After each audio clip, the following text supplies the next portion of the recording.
3, 2, 1. You ready? You're listening to the Real Pineapple Podcast Network.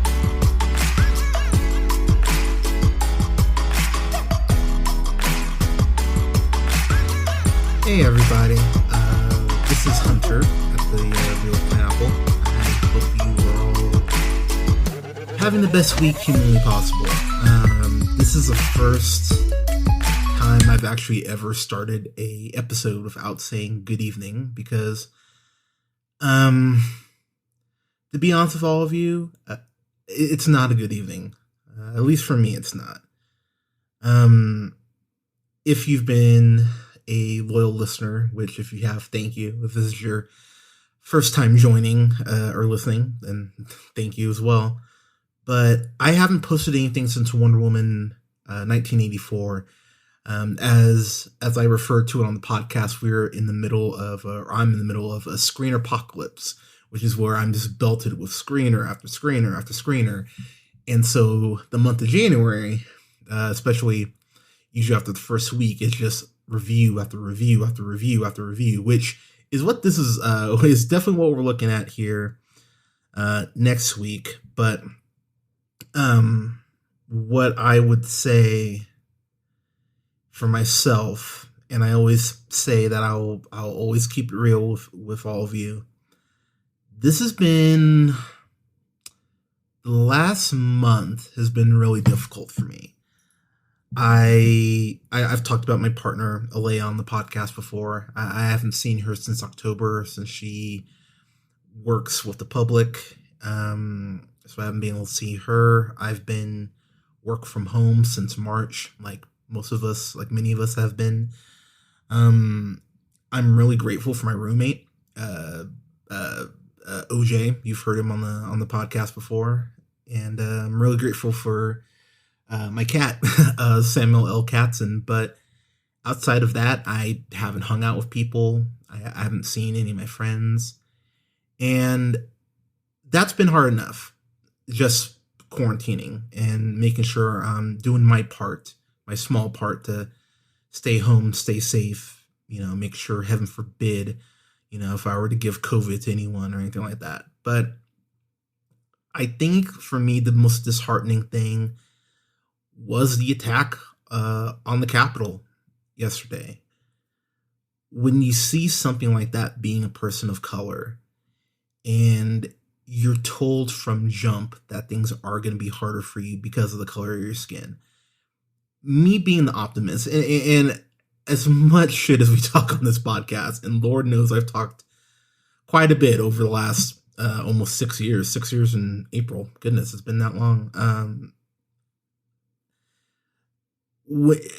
Being a content creator, you get to that point where you kind of go like, oh, I've seen it all, I've done it all. And Lord knows, we're continuing to grow the podcast and everything. But I think for me, seeing the attack and seeing how people are still defending it, that was kind of a mind-breaking moment for me, where I just went, okay, I understand that people were not fans of Hillary. I understand that Biden, has his people who are not fans. But when you look at what's happened in the last 4 years, and you look at how our current president, and I say current president for 2 more weeks, when you see how he's handled COVID, and you look at how other countries are already it's not like it's over and done with, but how, other countries are in way better shape than we are, and they're able to go outside again and not be nearly as afraid as we have to be right now. It's just kind of unfathomable that we're at this point still, 10 months and change later.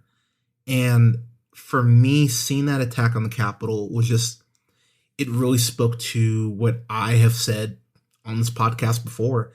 The fact that Black people are so fucking just minority, pretty much any minority group. That includes Black people, brown people, LGBTQ, like the way that minority groups in this country are really just told, oh yeah, take it.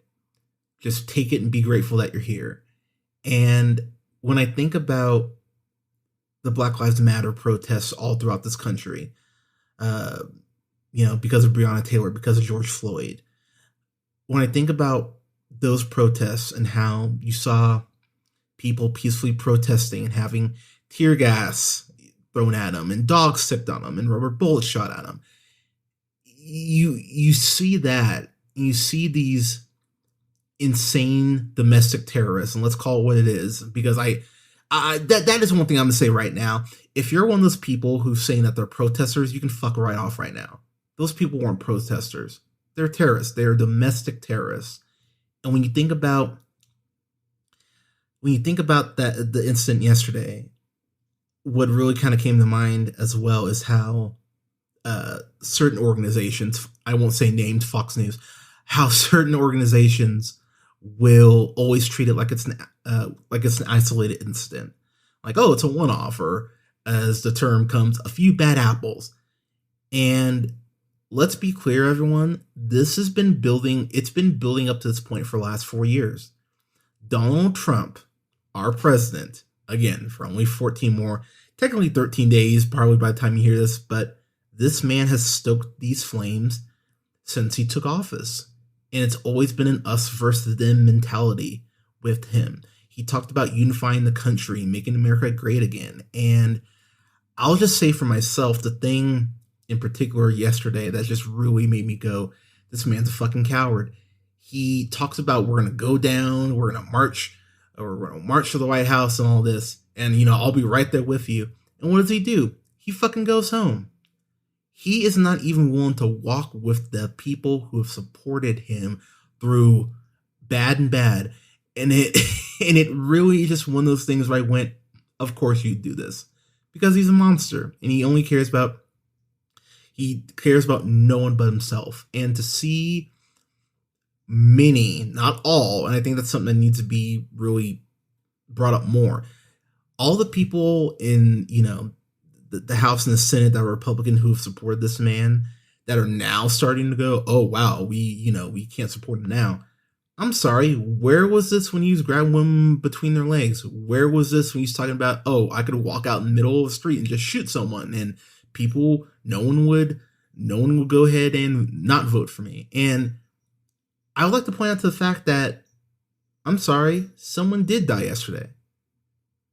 And people were hurt yesterday. And I know the world is looking at the US right now, rightfully so, and is going, what the hell is happening over there? I have made no qualms about the fact that I definitely am way more of a Democrat than a Republican. But the thing is, and this is something I would really challenge people in general to think about, is your morality tied to your political party? Because either way, no matter what side of the fence you're on, it shouldn't be. Right is right and wrong is wrong. If Obama came out, let's just say Obama was still president, which if Obama came out tomorrow and said, fuck all white people, let's shoot them all in the head, suck my dick, and just walked off stage, I would go, yeah, Obama, what the fuck is wrong with you? I would go, that's fucking wrong. And I love Obama. And while I don't agree with everything he did, why the hell isn't weed legal across the board? It should be. And why is Guantanamo Bay still a thing? Trust me, Obama by no means was perfect. But what Obama did do is he gave people hope. He gave us a sense of unity. He was is a very articulate man. And he commanded respect when he entered a room. Our president doesn't do that. He tried to rule off fear.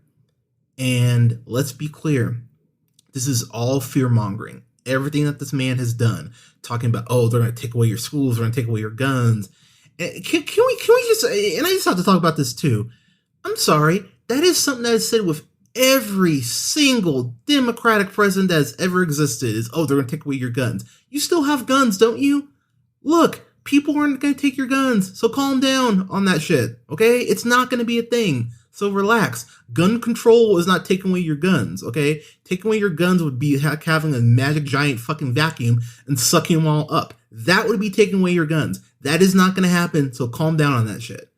But this man has ran on a platform of fear, of bigotry, of racism, and I'm gonna put to everyone like this, and I know some people shockingly are not gonna like this, but I'm sure some of you didn't like my Wonder Woman 84 review, so what you gonna do? I understand why some people didn't vote for Hillary. I honestly do. Not because she's a woman or anything like that, but because, with the emails and the Clintons, say what you will about them, they have their own history of bullshit. So I completely understand why some people didn't want to vote for Hillary. But you got to see what 4 years of Trump looks like. You got to see how our national debt went up. You got to see how race relations are maybe the worst that they've been in this country since the civil rights movement. You see how he was trying to suppress votes. Like, at some point, your morality, whether you're a Republican or not, needs to kick in and go, this is fucking wrong. And the fact that I've seen so many people go, a couple of my friends go, it's Antifa, it's not Trump supporters. Come on, y'all. Like, what else do you need to see? Do you need a blinding light to come down and actually describe to you what you're seeing? Because you know what you're seeing. Take your blinders off. You know this man isn't good for our country. And here's the thing, too. I'm going to say this, too. While I've been impressed with what Joe Biden has said recently, I've been impressed with his speeches over the last month or so. Joe Biden's got work to do. Just because he is who I voted for doesn't mean he gets a free pass from me. I'm going to be on him just like I would be on anyone who has taken the Oval Office.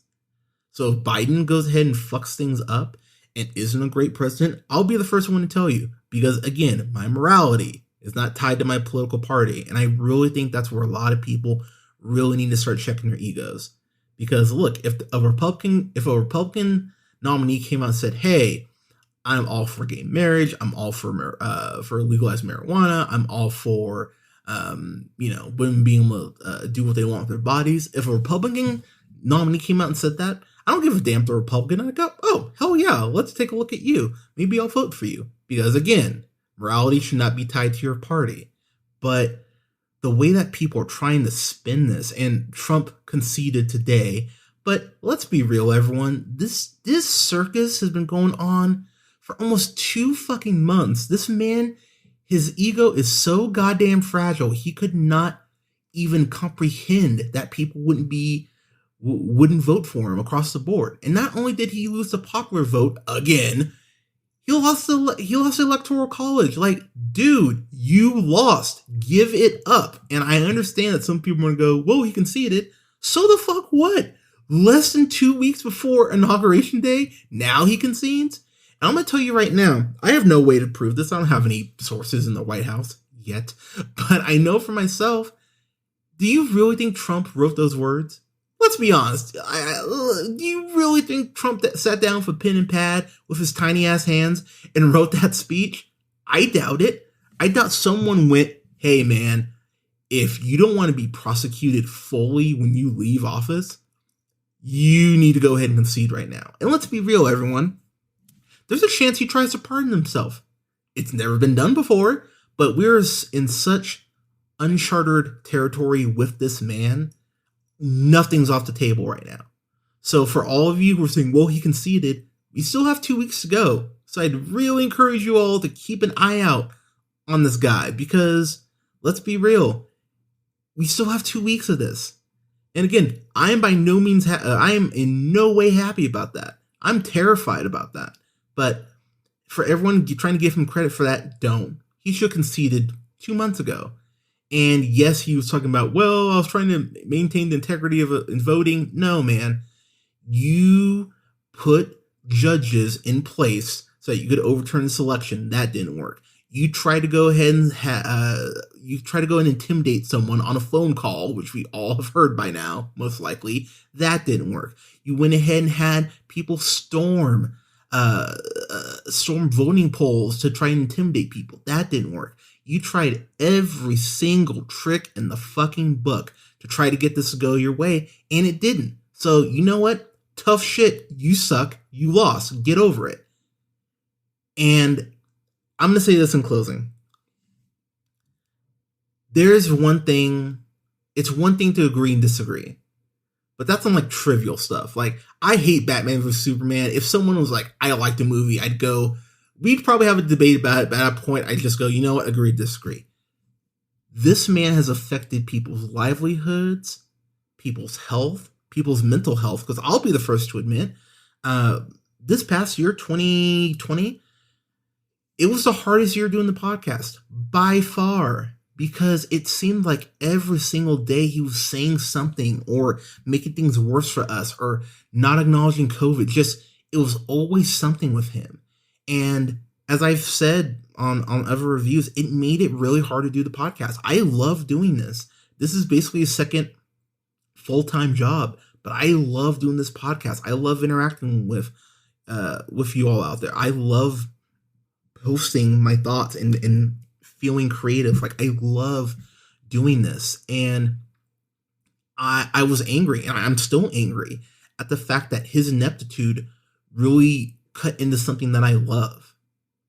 And I think that's the other thing that people really need to understand, that content creators, like, I mean, people who I look up to, like someone like a Chris Stuckman, like someone like a Jeremy Johns, someone like my friend Nathan over at Mission Impossible. Shout out to him.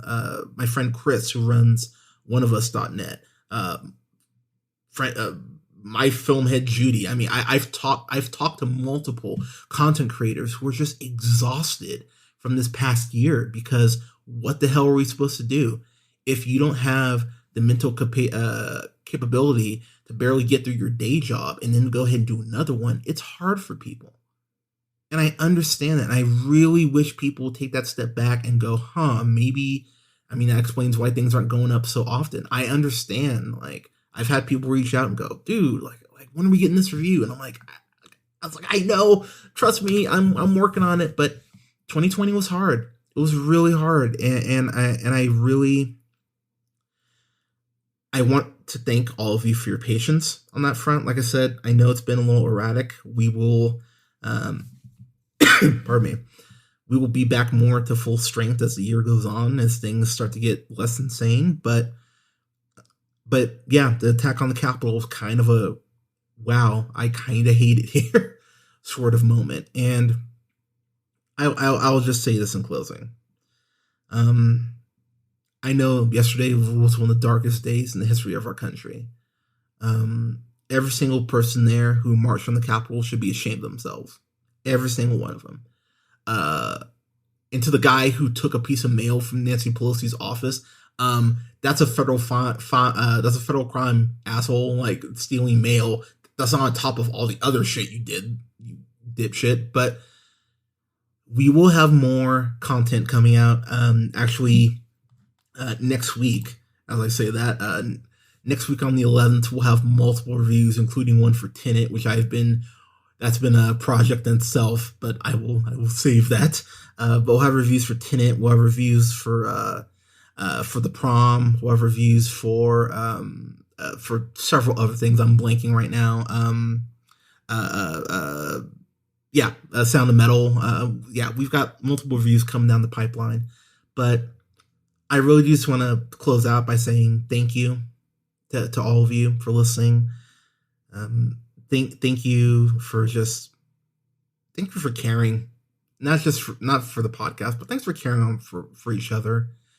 The only way we're going to get through all of this is by really caring around each other and loving on one another and lifting each other up. And I know that things are very dark right now, but to quote one of my favorite films, there's always darkness before the dawn.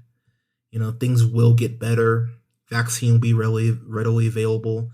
Summer will get here. Movie theaters will open back up, but we will get there. But I would just encourage all of you, please keep isolating, keep wearing your masks. If you have to go out, please be careful. Don't act like there isn't still a global pandemic going on, for the love of God. Like, actually take this seriously. Love each other, support small business if you're going to eat out, because small businesses need our money and our support more than ever before.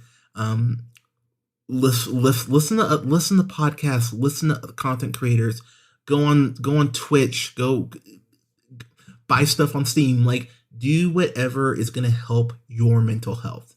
That's positive. That's really what I would tell you. Like, if you have to smoke a bowl, Lord knows I've been doing that. But if smoking a bowl and meditating helps you, like it does me, go ahead and do that. If you buy a stroller for your cat and you're taking your cat on walks and that makes you happy, yeah, do that. Like, do things for yourself right now. It's okay to be informed on what's going on with the world, but still be able to take the happiness where you can get it.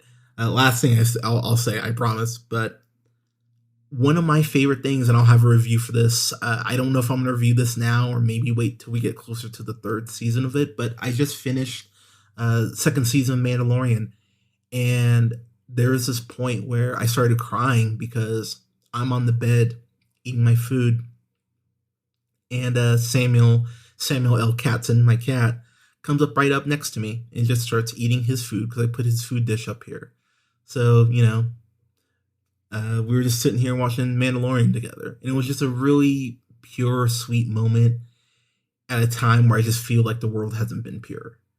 And it really made me incredibly happy to see that, there's that little, there are those little moments that you can have where you go, oh, this makes things a little better. And that makes me incredibly happy. So, please, please, please do not stop loving on each other. Please, please, please take care of each other. We will get through this. We will be okay. I know it doesn't seem like it now, but we will. Last thing I will throw out, I promise. I know I keep saying that, but please go to gopcoop.com. That's a GOP, literally the letters of GOP, COUP.com. Go ahead and sign that because we want to make sure that those people who broke in are held accountable for what they did. Because my God, they should be. But again, please take care of each other, support small business, love on each other, FaceTime with each other, check in with each other. Please check in with each other. Where everyone's mental health is suffering right now. Please take care of each other as much as you can. I'm so excited to get these reviews out to all of you. I'm so excited for that. But that was the other thing I was going to mention. We are going to have a Black Cinema Showcase this year. I'm not sure how many films it's going to be or really what I'm going to review yet. But I've got a couple things that I'm definitely going to review next for Black History Month. One of them being Malcolm X. That's something I wanted to do next year, but time just didn't allow for it. So I will definitely be reviewing Malcolm X for Black Cinema Showcase, as well as a couple episodes, some of my favorite episodes of The Boondocks. We've got stuff coming down the pipeline that I'm really excited about. But everyone, again, please take care of each other. Thank you so much for listening. I love you all, and we'll talk to you soon.